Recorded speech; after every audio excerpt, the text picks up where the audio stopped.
Hi hello welcome to post 360. నేను మీ మురళీ రాపల్లి.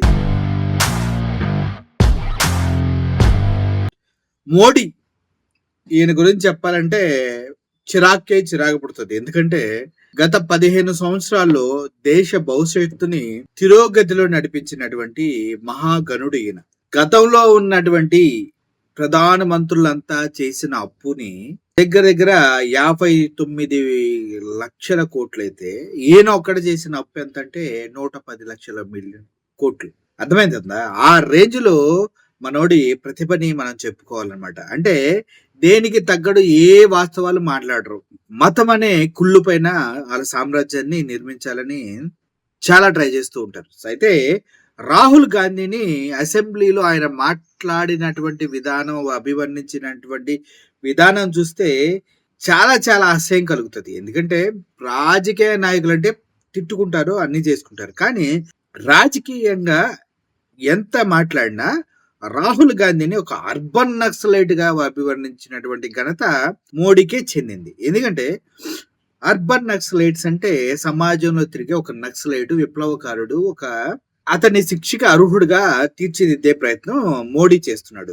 అతను urban నక్సలైట్లు అయితే గోద్రా ఆల్డర్లో ట్రైన్ తగలబెట్టించినటువంటి మోడీది ఏ ఏ నక్సలైట్ అనాలి? మత నక్సలైట్ అనాలా? మణిపూర్ అల్లర్లలో ఓచకోత కోస్తుంటే ఆడవాళ్ళని బట్టలిప్పేసి రోడ్ల మీద తిప్పుతూ ఉన్నా కూడా నిమ్మకి నీరెత్తినట్టుగా ఒక్క మాట కూడా మాట్లాడకుండా తున్నపోతులాగా నిలబడినటువంటి మోడీ గారిని ఏ విధంగా అభివర్ణించాలి? తీవ్రవాదనా? మత శాందస తీవ్రవాదాన్ని వర్ణించాలా? పుల్వామా దాడిలో అంతమంది సైనికులు చనిపోతే బాంబ్ అటాక్ లో 400 కేజీల ఆర్డీఎక్స్ ఎక్కడి నుంచి వచ్చిందో ఇప్పటిదాకా తేల్చలేని చేతకాని ప్రధానమంత్రి మోడీ అని చెప్పాలా? నల్లధనాన్ని తీసుకొచ్చి దేశ భవిష్యత్తును మారుస్తా అని చెప్పినటువంటి వ్యక్తి ఇప్పటి వరకు ₹1 నల్లధనాన్ని తీసుకురాలేక పన్నుల భారంతో మమ్మల్ని చివరికి పాప్కార్న్ కూడా తినేయకుండా చేసినటువంటి మోడీని ఏమనాలి? ఆర్థికమైనటువంటి తీవ్రవాద అనాలా? మతాన్ని రెచ్చగొడుతూ ప్రతి దగ్గర అల్లకొల్లాలు సృష్టిస్తూ కుల మతాల మధ్య విద్వేషాలు రెచ్చగొట్టి సోద్యం చూస్తూ ఇటు ఆంధ్రప్రదేశ్లో కూడా కొత్తగా కులాల విద్వేషాలను రెచ్చగొట్టే ప్రయత్నం చేస్తున్న సో కాల్డ్ మోడీ గారిని ఏమనాలి? రాజకీయ మత నిరంకుశ పరిపాలకుడు అనాలా? ఇన్ని ఉన్న నువ్వు ఒక రాహుల్ గాంధీని అర్బన్ నక్సలైట్ గా పోలిస్తే నిన్ను స్వతహాగా నన్ను నేను దేవుడిగా అభివర్ణించుకున్న నిన్ను ప్రజలంతా ఏమనాలి? పిచ్చోడు అనాలా? ఎర్రోడు అనాలా? ఏమనాలి? మిస్టర్ మోడీ తాత గారు ఒకసారి చెప్పండి. దేశ ప్రధాని అంటే దేశ భవిష్యత్తుకి మార్గదర్శకాలు వేసేవాడై ఉండాలి.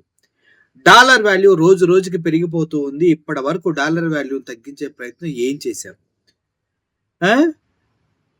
హిందువులందరినీ గోమూత్రం తాగమని, గోపేడ తినమని, గోవుల్ని రక్షించమని చెప్పడం తప్పించి బీజేపీ గవర్నమెంట్ ఏం చేస్తుంది ప్రజల కోసం?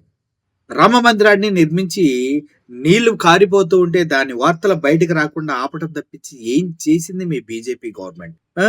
కొన్ని లక్షల కోట్ల విరాళాలు స్వీకరించి ఆ విరాళాలు ఉపయోగించి సరిగా కన్స్ట్రక్షన్ చేయలేకపోయినటువంటి మోడీ గవర్నమెంట్ ని ఏ చెప్పుతో కొట్టాలి? ఇలా చెప్పుకుంటూ పోతే మోడీ తాత ఫోటో స్టూడియోలకు పెట్టినటువంటి శ్రద్ధ పరిపాలన మీద పెట్టుంటే దేశం ఎప్పుడో పురోగతి చెందేది, ఆర్థికంగా ఒక్క మెట్టైనా ఎక్కేది అని విశ్లేషకులు చెప్తూనే ఉంటారు. అయితే దేశంపై యుద్ధం ప్రకటించారంట రాహుల్ గాంధీ. అర్బన్ నక్సలైట్ అంటూ దేశం పైన యుద్ధం ప్రకటించారంటూ మోడీ మాట్లాడిన మాటలు కొన్ని మనం విందాం. గుడిసెల్లో పేదలతో ఫోటోలు దిగే వాళ్లకు ఆ పేదల బాధలు అర్థం కావు. 50 ఏళ్లలో గరీబ్ హఠావో కాలేదు. గరీబ్ హఠావో ఎప్పటికీ కాదు. మోడీ లైఫ్ లో చేయలేడు అది. ఓకే, పేదరికం నుంచి బయటికి తెచ్చాం మోడీ. అద్దాలు మేడ కోసం ఎన్నికలు అసాధ్యం. హామీలు ఇస్తున్నారంటూ కేజ్రీవాల్ పై విమర్శలు. చైనా దురాక్రమణపై రాహుల్వి తప్పుడు ఆరోపణలు. ఆ దేశ భూభాగంలోకి చైనా చొచ్చుకొని లోపలికి వచ్చేసింది. ఆల్రెడీ ఒక 57 కిలోమీటర్లు ఏమో లోపలికి వచ్చేసింది. అయినా కూడా మోడీ దానిపైన ప్రశ్నించడు. శాటిలైట్ విజువల్స్ చూసినట్లయితే దానికి క్లియర్ ఎవిడెన్స్లు కూడా దొరుకుతున్నాయంటూ నాసా దగ్గర నుంచి కూడా రిపోర్ట్స్ ఉన్నాయి. అయితే ఈ మోడీ తాత చేసినటువంటి ఈ చెత్త అంతా ఇంత కాదు. రాహుల్ గాంధీని అర్బన్ నక్సలైట్‌గా ప్రకటిస్తూ ఆయన చేసిన వ్యాఖ్యలు ఢిల్లీలో ఎలా ఉన్నాయంటే, కాంగ్రెస్ అగ్రనేత రాహుల్ గాంధీ, ఆమ్ ఆద్మీ పార్టీ చీఫ్ అరవింద్ కేజ్రీవాల్‌పై ప్రధానమంత్రి నరేంద్ర మోడీ తీవ్ర స్థాయిలో విరుచుకుపడ్డాడు. ఆ! రాష్ట్రపతి ప్రసంగానికి ధన్యవాదాలు తెలిపే తీర్మానంపై మంగళవారం ఆయన లోక్సభలో మాట్లాడుతూ రాహుల్ గాంధీ, కేజ్రీవాల్‌పై వారి పేర్లు వినియోగించకుండా అపరోక్షంగా మండిపడ్డాడు. ఢిల్లీ ఎన్నికల ప్రచార సందర్భంగా. ఆ! భయం ఉచ్చబడిపోతుంది కేజ్రీవాల్ అంటే అసలు మామూలు. రాహుల్ గాంధీ అర్బన్ నక్సలైట్ అంట. ఈ ఆర్టికల్ ఒకసారి మీకోసం చదువుతా, చాలా పెద్దగా ఉంది. కొద్దిగా ఓపికగా వినండి. బీజేపీ, ఆర్ఎస్ఎస్‌తో పాటు భారత రాజ్యంపై యుద్ధం చేస్తున్నామని రాహుల్ గాంధీ వ్యాఖ్యానించారు. ఈ విషయం మనకు తెలిసిందే. దాన్ని మోడీ పరోక్షంగా ప్రస్తావించారు. కొందరు వ్యక్తులు యుద్ధాన్ని ప్రకటించామని బహిరంగంగా చెప్తున్నారు. అర్బన్ నక్సలైట్‌లాగా మాట్లాడుతూ ఉన్నారు. చేతిలో రాజ్యాంగాన్ని పెట్టుకుని తిరుగుతూ ఉన్నారు. అయితే వారికి రాజ్యాంగం అర్థం కాదు. దేశ సమైక్యత గురించి తెలీదు అంటూ దుయ్యబట్టారు. రాష్ట్రపతి ప్రసంగాన్ని బోర్ అని రాహుల్ అనడం పైన ప్రధాని స్పందించారు. గుడిసెలో ఫోటోలు, సెల్ఫీలకు ఫోజులు ఇచ్చి వారిపై పేదల బాధలు అర్థం కావన్నారు. ఓరి నాయన, ఫోటోల గురించి నువ్వు మాట్లాడుతున్నావు మోడీ. అమ్మ, మీడియా ముందొస్తే అందరిని తోసేసి ఫోటోలు ఫస్ట్ పరిగెట్టేది నువ్వే కదా మోడీ బాబాయ్. ఏంది సార్ ఇది? చాలా ఘోరం ఇది. ఫోటోల గురించి నువ్వు మాట్లాడదు, ఇలా టెలి లెన్స్ పెట్టుకొని దగ్గరలో ఉన్న బాతులు ఫోటోలు తీస్తావు. ఫోటోలు ఉంటాయి నీ అద్భుతంగా ఉంటాయి. ఆ లెన్స్ తో ఆ ఫోటోలు ఏందిరా అని చాలా మంది నవ్వుకున్నారు. ఈయన ఫోటోల గురించి మాట్లాడుతున్నాడు. మీరు వెళ్ళారు ఒకసారి ఒక ఇంటికెళ్ళి మాట్లాడుతూ, గ్యాస్ ఎప్పుడొచ్చిందంటే, ఇప్పుడే వచ్చింది, ఈరోజు మీరొచ్చేటప్పుడే ఇచ్చిందన్నప్పుడు నీ మొహం చూడాలి. మోడీ బాబాయ్ మరి బాగుంటదిలే, అద్భుతం. అప్పుడే నువ్వు వస్తున్నావు కరెంటు, అప్పుడే నువ్వు వస్తున్నావు అని ఏదో ఒకే ఒక్క మూవీలో అర్జున్ వెళ్తే, ఈ రోజే ఇచ్చారయ్యా, ఈ రోజే మీరు వస్తున్నారని ఇచ్చారయ్యా అంటారు కదా, అట్లుంది నీ వ్యవహారం. పోజులు ఇచ్చే వరకు పేదల బాధలు అర్థం కావన్నారు. ఒకే పార్లమెంట్ లో పేదల గురించి మాట్లాడితే సోనియా, రాహుల్, అరవింద్ కేజ్రీవాల్ కూడా మోడీ మాటలతో దుయ్యబట్టాడు. ఓహో! అరవింద్ కేజ్రీవాల్ కూడా దుయ్యబట్టాడంట ఈయన. ఆచరణ సాధ్యం కాని హామీలిచ్చి అధికారంలోకి వచ్చాక వాటిని విస్మయించే కొన్ని అబ్బబ్బబ్బా! నీతులు భలే చెప్తాడబ్బా! కొన్ని పార్టీలు యువతకు ఆపద పొంచి ఉందంట. ఆమ్ ఆద్మీ వాటిని అలా సెంటర్ చేశాడు. వారు అద్దాల మేడల నిర్మాణానికి అవినీతికి పాల్పడ్డారంట. ధ్వజమెత్తారు. ఇందిరాగాంధీ, రాజీవ్ గాంధీ పాలనపై దుమ్మెత్తి పోశారు. గరీబ్ హఠావో అనే నినాదాన్ని 50 ఏళ్లు కొనసాగించి సాధించలేనిది ప్రభుత్వం చేసి చూపించింది. ఏంటి ఇండియాలో గరీబ్ హఠావోనా? ఎప్పుడురా నాయన? ఒడే తాత, ఎప్పుడు? అసలు ఇండియాలో గరీబ్ హఠావో చేసావా నువ్వు? ఉమ్మడి అమ్మ. మరి అటప్పుడు ఇంతమందికి రేషన్ బియ్యం ఎందుకు ఇస్తున్నారు? ఇంతమందిని ఇల్లు కావాలని ఎందుకు రాజ్యసభలో ఎందుకు మాట్లాడుతున్నారు? ఇంతమంది ఇంకా బిలో పవర్టీ లైన్ ఉన్నారని ఎందుకు చెప్తూ ఉన్నారు?